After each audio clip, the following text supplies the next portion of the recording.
Boa noite, telespectadores. No programa de hoje, nosso Saúde e Longevidade vai conversar com a enfermeira Josmari Furuta, que é a coordenadora das unidades de urgência, emergência e SOS do Hospital Unimed Litoral, lá de Camboriú, em Santa Catarina. E a gente vai trazer aí, não é, à pauta assuntos muito interessantes para que você, telespectador, saiba um pouco mais dos bastidores dessa profissão tão importante, dinâmica, necessária, não é, indispensável à área da saúde, que é a profissão, né, de enfermeiro e enfermeira.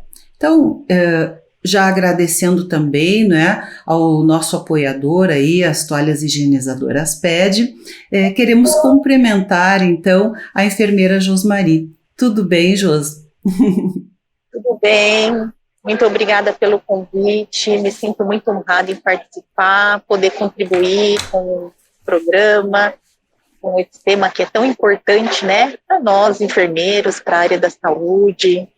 E a tua área de atuação é uma área muito especial, né? E eu fico olhando assim, né? Uma enfermeira tão jovem, né? E com tantas responsabilidades, porque trabalhar num setor de urgência, emergência, SOS, requer muita competência e muito dinamismo, né? Um foco e uma tomada de decisões muito rápida, né? Nessas situações. Então, eu queria que tu falasse um pouquinho, né, dessa tua formação, desse teu trabalho, né, como é que é trabalhar nesses setores. Eu sou enfermeira, né, eu me formei eu não sou daqui da região sul, eu sou de São Paulo, do interior de São Paulo, e de Campinas, eu estudei na Unicamp, me formei, tenho 25 anos de formada, né, e já trilhei belos caminhos na enfermagem. Eu comecei com uma área bem específica, bem delicada, que é a pediatria de alto risco. Então, o meu início de carreira foram 10 anos dentro de UTI pediátrica e neonatal, e depois segui para as áreas de gestão, né? Então, sempre assumi áreas de coordenação, de serviços de alto risco, de alta complexidade. Trabalhei no sistema Unimed quase que desde sempre da minha área de formada, que ou era na rede credenciada ou trabalhei em serviços Unimed, né? Foram muitos anos na Unimed Campinas, depois fui para a Unimed Americana, que é uma cidade próxima a Campinas, e agora estou aqui na Unimed Litoral, no Balneário Camboriú, né? Em pronto atendimento, já faz alguns anos que eu me dedico para os serviços de urgência e emergência, já da Unimed Campinas, e depois vim para as outras até chegar até aqui. Realmente, né, quando eu fiz essa virada de chave em UTI neonatal e pediátrica, áreas de gestão e depois serviços de urgência, eu tive que estudar um pouquinho mais, né, aprender. A agilidade da UTI pediátrica, ela é diferente da agilidade de um serviço de emergência, mas tem algumas situações que elas são muito parecidas, né? Quando a gente trabalha na pediatria, a gente treina muito a observação. Então, a gente observa demais e aprende com sinais delicados e sensíveis da criança como atuar sem muitas informações verbais. E isso foi o que eu uso nas situações de urgência e emergência, e treino as minhas equipes com esse olhar, né? Um olhar Porque o paciente nessa situação, ele também não vai referir muita coisa, também, não vai. E às vezes o que ele está falando, então você tem que observar, né? Muito fisionomia, a linguagem não verbal que ele traz, né? O que ele não informa, e isso veio demais à tona com a pandemia, né? Então a gente tinha que ter um olhar muito delicado numa palidez, numa cianose, numa respiração um pouco mais ofegante, né? Porque na criança a gente tem esse olhar muito treinado. Isso veio para o adulto. Então, essa experiência que eu tenho com a pediatria, que já está um pouquinho mais para trás, né? Tenho mais experiência agora com adultos do que com crianças, trouxe um ganho para o atendimento do adulto, né? Que não era um olhar tão focado. A experiência em gestão de serviços de complexidade, de serviços de unidades críticas também nos ajuda muito no serviço de emergência. É onde você precisa ter a ação e não pode se desconcentrar, não pode se desesperar, né? Então, você trabalha com todos aqueles sítios funcionais, né, que é a forma de organizar um pronto atendimento. Então, cada pedacinho daquela unidade é um sítio e tem uma vida própria, né? Então, a sala de classificação de risco é um sítio e tem uma forma de trabalhar. A área laranja, a área vermelha, as áreas de medicação rápida são sítios e eles têm as dinâmicas de trabalho. Então, aquilo tem que estar muito bem engrenado, muito bem alinhado entre si, muito bem sensibilizado para que eles andem todos no mesmo processo, dentro de protocolos de segurança, né, que são praticamente universais.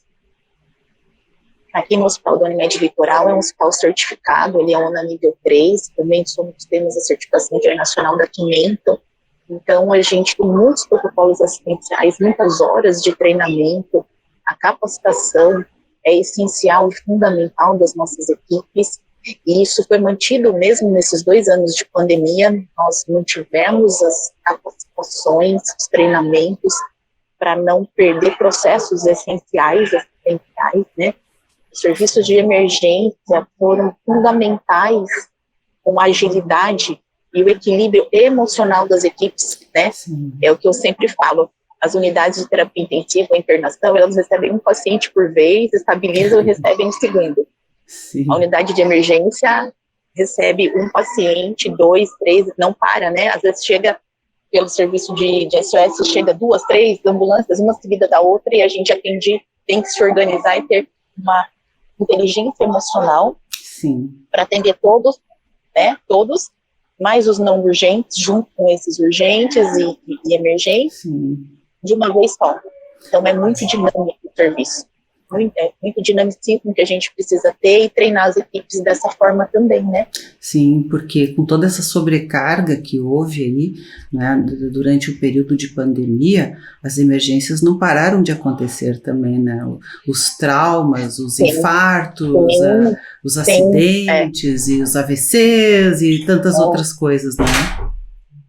As pessoas continuaram, bem como a senhora comentou, as pessoas continuaram infartando, então o protocolo de dor torácica a gente não podia perder, né, nenhum serviço de emergência, podia perder o propósito essencial dessas unidades, que são as linhas de urgência e gravidade, né, então a dor torácica, o AVC e os pacientes com injúria grave, né, com sepse, a gente não podia perder o foco desses pacientes e somou-se a pandemia. Então, foram muitas frentes de trabalho, né, para que não se perdesse, né, os apêndices, né, as pessoas continuaram tendo, né, um apendicite continua acontecendo, a cólica renal continua acontecendo, e junto com isso somou toda a fila respiratória, dividindo os nossos fluxos, as equipes, os modos de trabalhar.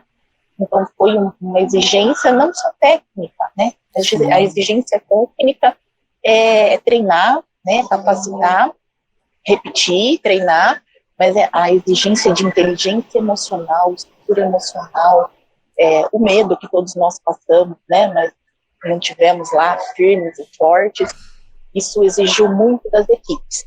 E agora, né, o desafio é como que a gente dá conta do emocional das equipes, de estruturar de novo, né, para que tudo isso volte, acredito que não volta como era antes, ao normal de antes, mas que volte a alguma rotina parecida com a que a gente já conhecia.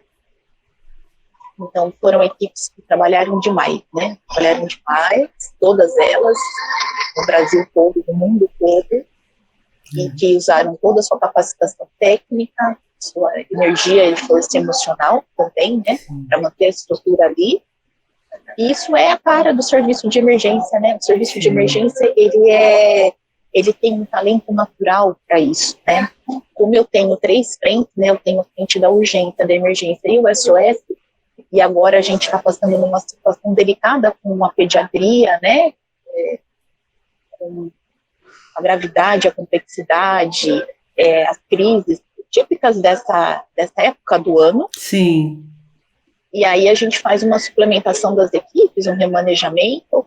E até hoje à tarde eu estava conversando com uma enfermeira da epidemiologia aqui do hospital, e era sobre isso, né? Ela me perguntou por que eu tinha colocado uma suplementação da equipe de enfermeiros do SOS na pediatria. Aí foi bem esse o comentário, né? Eu fiz essa escolha, peguei as enfermeiras do SOS com experiência em pediatria para fazer um suporte na unidade, porque o equilíbrio emocional do SOS, ele ia reforçar a pediatria nessa fase, porque é um serviço que age também de forma muito concentrada, porque assim, na minha percepção, é muito mais difícil você trabalhar dentro de uma ambulância em movimento, funcionando um acesso venoso, preparando uma medicação, do que você trabalhar em terra firme dentro do pronto atendimento.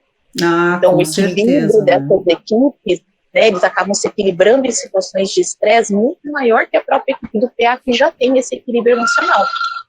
Foi essa estratégia que eu usei exatamente agora, né? Essa semana a gente está com uma situação crítica, e aí eu falei, eu vou ajustar com a equipe do SOS, porque eles vão trazer esse equilíbrio na situação de crise. Sim. E isso é muito dinâmico, isso eu acho que é uma questão de talento e observação, vocação mesmo, para você observar qual é a dinâmica que precisa aquela equipe naquele momento. De fato. Né? Que eles se equilibrem, né? Que eles se equilibrem, porque tecnicamente a gente consegue capacitar. Se houver um equilíbrio emocional da equipe para tratar na linha da emergência, eles acabam não se encaixando. Então, esse é um desafio diário, é uma dinâmica diária, né? E aí eu uso muito a minha prática da observação, que foi nos tempos da pediatria. É o olhar, a gente observar demais, é o olhar e conversar pelo olhar, né? Muito bem lembrado, né? Os tempos de máscara e óculos de proteção e gorro, o que nos sobrou foi o olhar. Então, a gente teve que aprender a conversar pelo olhar, identificar como que você ajusta as estruturas. São desafios, né? Gosto de desafios, gosto de coisas difíceis. Eu percebo. Me desafiei vindo para cá, né? Vim para cá faz 8 meses que eu estou aqui na Unimed Litoral. Um desafio também, já peguei uma outra onda. Aqui a gente tem uma característica, né? Que é a temporada de verão, que é uma outra situação, né? Então, o gerenciamento de crise, ele é quase que constante para nós, né? Então, a temporada de verão é um gerenciamento de crise. A pandemia foi um gerenciamento de crise, né? A temporada sazonal agora da pediatria também é um gerenciamento de crise. Isso combina muito com o serviço de emergência, né? A agilidade com que você gerencia a crise e se mantém equilibrado, se mantém no prumo, né? Não eleva a voz, não se descabela, não chora, não desmaia. Não chora, não desmaia, né? É claro que a gente faz tudo isso depois nos bastidores. Sim. Mas a equipe precisa, né, ter esse olhar que ela está junto, que está apoiada, que a liderança está junto. Isso é muito papel do enfermeiro, né? Verdade. Um alinhamento com a equipe médica, né? Essa segurança é importante. De emergência é fundamental. Sim, importante para o paciente, para o familiar que percebe isso. Bem, Josmar, a gente vai fazendo um breve intervalinho, né? Mas já voltamos aí, né, com os nossos telespectadores do Viver Bem. Viver Bem.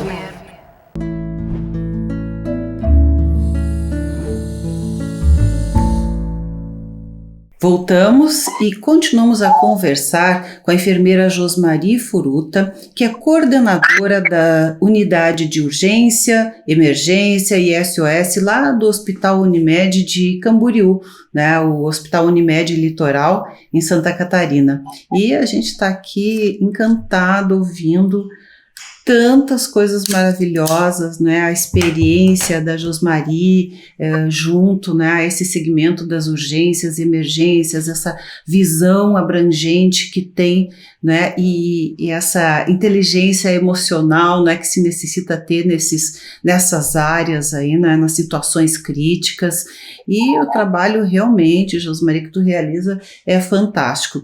E eu queria te perguntar, assim, né, tu tens uma experiência de muitos anos, né, o que mudou, ao teu ver, ao longo desse tempo, afora a questão toda de pandemia, sobrecarga, também as novas experiências e aprendizado, né, assim, em termos de, talvez, protocolos, tecnologia, né, mudou muito nos últimos anos? Eu vivi muitas etapas, né? Eu vivi exatamente a transição do mundo não tecnológico para o tecnológico. Então, todo o prontuário em papel, todas as informações anotadas à mão, né? E passei pela transição toda até chegar no mundo totalmente tecnológico, na tecnologia na área da saúde, nos prontuários eletrônicos, nas comunicações digitais, nas transmissões de informação totalmente digital. Isso agregou um valor enorme para o cuidado, né? E a gente agora, comparado ao tempo que tínhamos no passado e o tempo que a gente tem hoje, né, a evolução tecnológica trouxe um tempo maior de atenção para cuidar do paciente. Sim. Porque ela acelera muitos processos, né? Verdade. Ela dá segurança, ela dá conferência, a falta de interpretação da letra do médico. As novas gerações nem sabem o que é isso, né? Nem sabem o que é isso. As siglas abreviadas, né? Nem sabem o que é isso, porque a gente consegue parametrizar os sistemas para que eles façam quase toda uma anotação, uma evolução, um registro e gerar dados, né? Gerar indicadores, gerar medições, que antes elas tinham que ser feitas todas à mão se a gente quisesse alguma informação. Sim. Então hoje é muito fácil a gente falar em números, porque a informatização trouxe isso, né? A gente parametriza o sistema que é usado, qualquer um deles, e ele gera dados, ele gera número, ele apoia a sua decisão, ele te compartilha informações, não é? Compartilha informação. Então, a tecnologia na área da saúde, hoje, ela é fundamental, não existe mais. Sim. Não tem como a gente imaginar uma área sem tecnologia mais, né?